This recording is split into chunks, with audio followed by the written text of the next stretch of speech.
Life बहुत ही unpredictable होती है, बट होता क्या है कि ये हमें बहुत कुछ सिखा जाती है और हमारे साथ एक्चुअली में वही होता है जो कि हम मानते हैं कि हमारे साथ हो रहा है। एट प्रेजेंट बहुत सारे ऐसे लोग हैं जो बहुत ही होपलेस, निराशा भरी ज़िंदगी जी रहे हैं और वो इंतज़ार करते हैं कि उनके जीवन में कोई मिरेकल आए, बट वो मिरेकल ऐसे नहीं आ जाता है। नेचर, भगवान, सिचुएशंस कुछ भी मिरेकल नहीं लाती है। मिरेकल आपको खुद करना पड़ता है और उसकी शुरुआत आज और अभी से होती है, क्योंकि कोई भी मिरेकल करने वाला सिर्फ एक इंसान होता है और वो होते हैं आप। आपके अलावा कोई और वैसा मिरेकल नहीं कर सकता है जो आप अपनी लाइफ के साथ कर सकते हो, because you know yourself and your life well and there is nobody else who can understand you in a way you can understand yourself. सबसे पहले ऐसा होता है कि हम एक गलत बिलीफ बना लेते हैं और हमें उस बिलीफ को बदलने की बहुत ज़्यादा ज़रूरत है। वो बिलीफ है क्या कि हमारे साथ वही होता है जो हमारे भाग्य में लिखा है, जो हमारी कुंडली में लिखा है।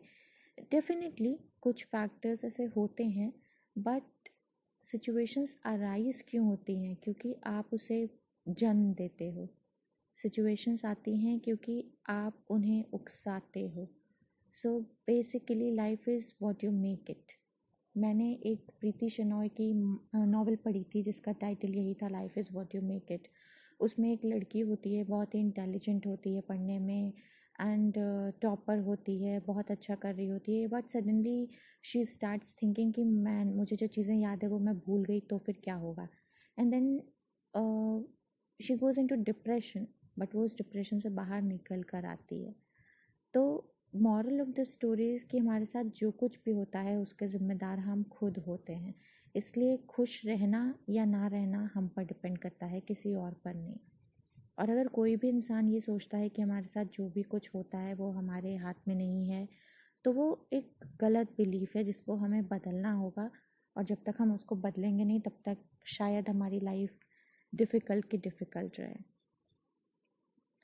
Now if you want to come out of this wrong belief, कहना तो बहुत आसान होता है कि तुम्हें ये धारणा तोड़नी पड़ेगी, पर जब इंसान को करना होता है तो कोई सल्यूशन नज़र नहीं आता है, लोग रास्ते नहीं बताते हैं। वो रास्ता हमें खुद बनाना पड़ता है, पर उसके लिए हमें कुछ फैक्टर्स चाहिए होते हैं। The first one is self confidence. That means खुद पर विश्वास। हमारी लाइफ में सेल्फ कॉन्फिडेंस का होना बहुत ही ज़्यादा ज़रूरी होता है। एंड हम इसको इस तरीके से रिलेट कर सकते हैं कि किसी फूल के लिए उसकी खुशबू जितनी ज़रूरी होती है उतना ही ज़रूरी हमारा आत्मविश्वास होता है। क्योंकि अगर हमें खुद पे विश्वास नहीं है तो हम उसी फूल के समान हैं जिसको लोग फेंक देते हैं क्योंकि उसमें महक नहीं होती है। आप खुद सोचिए, कभी क्या आपने अपने घर में कोई गुलाब रखा है जिसमें खुशबू ना हो? आप सूंघ कर बोलते हो ये अच्छा है, ये ख़राब है। वैसे ही अगर एक इंसान जिसको कि खुद पे विश्वास नहीं है कि वो कुछ कर सकता है, उसकी लाइफ में भी अच्छा हो सकता है, वो जॉब में अच्छा कर सकता है, ऐसे इंसान को कौन ही अपने पास रखना चाहेगा, कौन सहारा देना चाहेगा? सो for everything you have to be very confident on yourself, and you have to make your life, rather than depending on people, situations, circumstances, destiny, that it will make things happen. Man is the maker of his own destiny, ये भी कहा गया है। तो अगर भाग्य में क्या पता यही लिखा हो कि आप इस सिचुएशन से बाहर आओगे जब आप कोशिश करोगे, और आप कोशिश ही नहीं कर रहे हो क्योंकि आप तो ये सोच रहे हो होगा वही जो भाग्य में लिखा है। Just think on this side as well and do and make your life worth an experience, because ज़िंदगी का नाम ही है जीना और सीखना। जब तक गिरोगे नहीं उठोगे कैसे? जब तक विफल नहीं होगे तो सफलता का लाभ कैसे उठाओगे? So every side, every story has many different sides and every side has many different angles. Live the life to